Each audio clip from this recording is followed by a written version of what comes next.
Olá, eu sou Maílson da Nóbrega. Hoje nós vamos conversar sobre reforma tributária.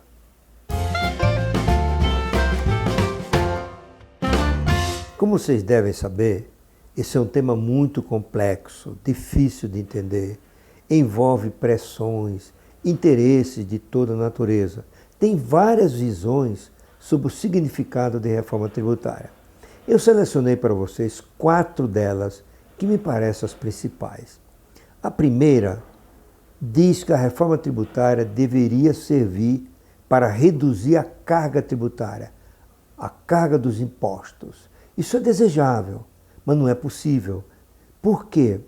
Porque a União gasta obrigatoriamente com previdência, pessoal, saúde e educação, os grandes grupos de despesas federais, mais de 90% de suas receitas totais. Se nós computarmos os juros, isso vai a 120% da arrecadação.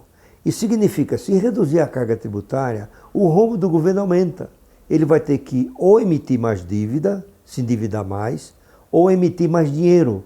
Isso vai gerar inflação e prejudicar a todos, particularmente os segmentos menos favorecidos da sociedade. Portanto, esqueçam, não tem como reduzir a carga tributária no Brasil. A segunda visão olha pelo lado social. A reforma tributária deveria reduzir as desigualdades sociais do Brasil, diminuir a concentração de renda. Isso também é desejável, mas não precisa a reforma da Constituição para isso, que é o caso da reforma tributária. Isso pode ser feito por uma lei ordinária, aprovada pelo Congresso, é mais simples ou menos complexa. E eu acho que o governo, depois que aprovar a reforma tributária, vai propor algumas mudanças no imposto de renda, que é por onde você pode reduzir as desigualdades. A terceira visão é aquela que acha que o sistema tributário é tão complexo que só uma simplificação radical daria solução para esse problema. E eles propõem uma tributação sobre as transações financeiras, também denominada Imposto Único sobre Transações Financeiras. Isso encanta muita gente, sobretudo quem não consegue se debruçar sobre os efeitos nocivos dessa tributação. E eles são muitos. Já para dar um exemplo, suponha que você vai tomar um empréstimo no banco.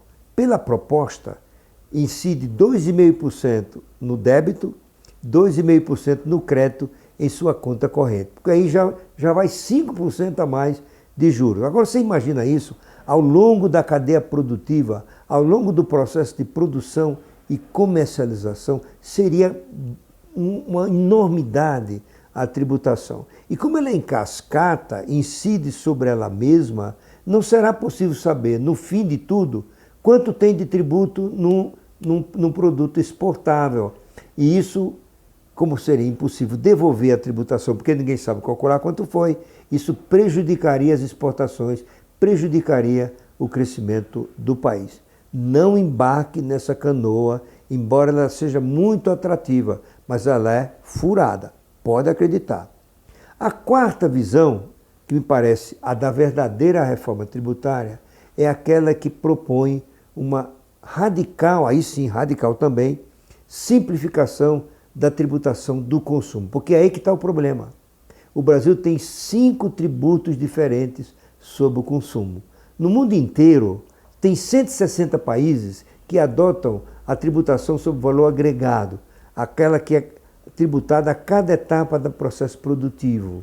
Não é? 160 países, todos da União Europeia, são os 28, também adotam essa forma de tributação do consumo. Não é? Esse tipo de tributo, ele é mais eficiente para a economia, ele permite a desoneração total do investimento e das exportações. E no caso nosso, isso implicaria eliminar ou substituir 5 tributos que a gente mencionou há pouco por um só, o Imposto de Bens e Serviços, que é o Imposto sobre Valor Agregado. Esse projeto foi preparado pelo Centro de Cidadania Fiscal, liderado pelo economista Bernard Api. Ele foi acolhido pelo presidente da Câmara, Rodrigo Maia, e apresentado pelo deputado Baleia Rossi, de São Paulo, do MDB de São Paulo, como uma reforma constitucional, uma emenda constitucional. E já passou pela primeira fase, já passou pela Comissão de Constituição e Justiça e está se organizando já a comissão especial que vai examinar esse projeto. E se dizia que seria quase impossível reformar a tributação do consumo, porque os estados que têm no ICMS o seu principal tributo não concordariam. Sabe o que aconteceu? Os estados estão de acordo, por incrível que pareça. Os secretários de Fazenda e Finanças dos estados emitiram um documento oficial, dias atrás, dizendo que eles estão de acordo com o projeto do deputado Baleia Rossi, desde que a União não participe do comitê que vai decidir sobre a distribuição desse recurso. Claro, eles têm desconfianças com a União, eles estão insatisfeitos com a atuação da União no comitê que distribui o recurso do Simples. Como vocês sabem, o Simples, a empresa paga de uma vez só, mas aquele vai uma parte para o governo federal, outra para o governo estadual, outra para os governos municipais. Não é?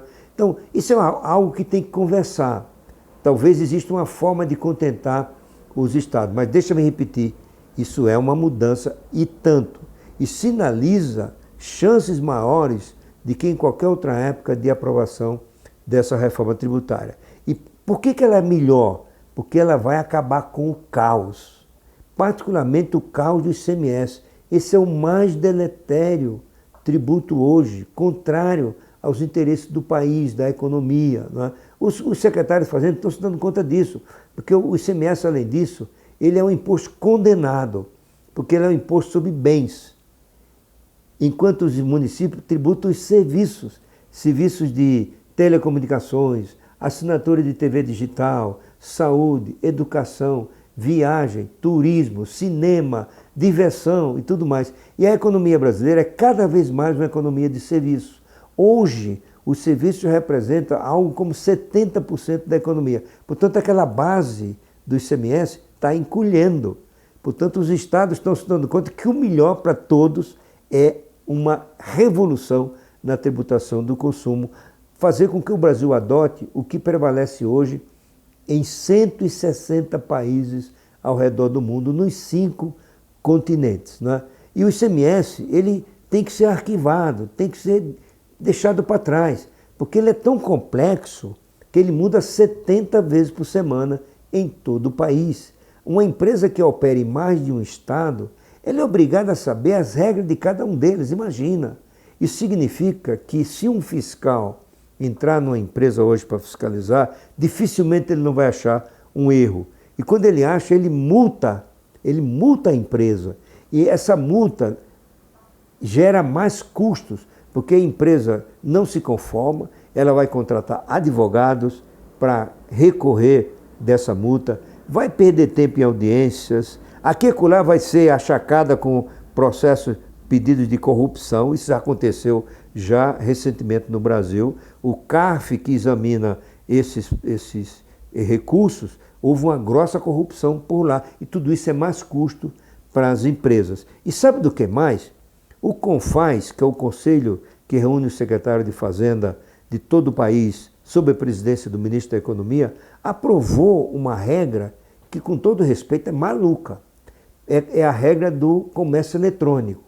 Ela obriga o vendedor pela internet a saber qual é a tributação do estado de destino do seu cliente. Vamos dar um exemplo. Se você é uma empresa, está aqui em São Paulo, e vende uma camisa social para um cliente na Paraíba, que é o meu estado, você, empresário de São Paulo, precisa saber como a Paraíba tributa camisa social, qual é a alíquota, qual é a regra, qual é o regime. Isso tudo é uma maluquice total, você não concorda? Então, eu acho que esse é o ponto básico. A melhor saída é reformar a tributação do consumo, criando só um imposto como é em todo o mundo. Nas nossas próximas conversas, eu vou detalhar cada uma dessas visões de reforma tributária. Eu vou explicar o que cada uma significa em seus mínimos detalhes. Não percam, até lá!